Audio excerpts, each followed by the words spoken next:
ish qilganda oldi keynini bek o'ylash ketib, to'xtamay o'ylashib, qo'rqiblam turdigan deganni davlat tilida chempalang, xovpaxu deb ifodalasak, eng to'g'ri bo'ldi do'stlar. Ya'ni oldidan bo'ridan qo'rqish, keyindan yo'lbosdan qo'rqish degan gap xatma-xat tarjima qilsak. Ya'ni qattiq ishkilnish, bir ishdan qo'rqish degani bildirdi.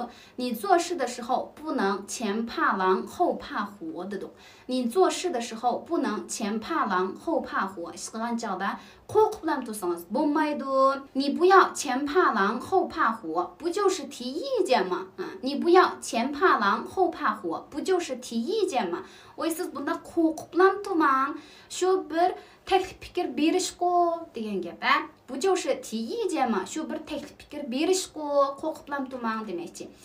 Demak, 前怕狼后怕虎degan bu ifodalash eng ro'shan ham aniq holatda mush oldigan tashvishlanish psixikasi bor odamni sifatlab bergan bir ifodalashda mushni ishiltib parang qilib qolsaqmi, qarshi taraf eng yaxshi tushuna oladigan bir mush kulishma aralash bir parang qila olamiz. Eng yenik, xo'shal holatda bir parang qila olamiz.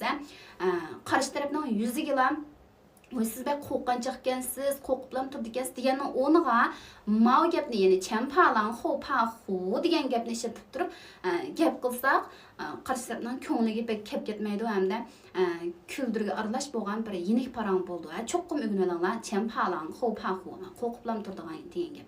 Ni biya chempalang xovpaxu, siz qo'rqiblam turmang. Bu yo'q chempalang xovpaxu, qo'rqiblam tursangiz bo'lmaydi, unda qilish ketmaydi degan bildari.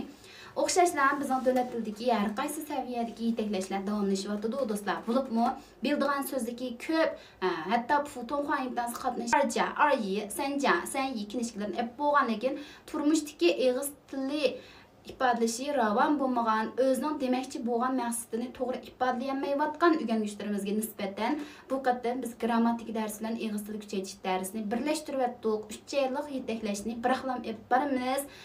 O'rganishga vaqt sharoitim bor deydigan o'rganuvchilar bo'lsanglar, menga ayrim uchur qilsanglar bo'ladi.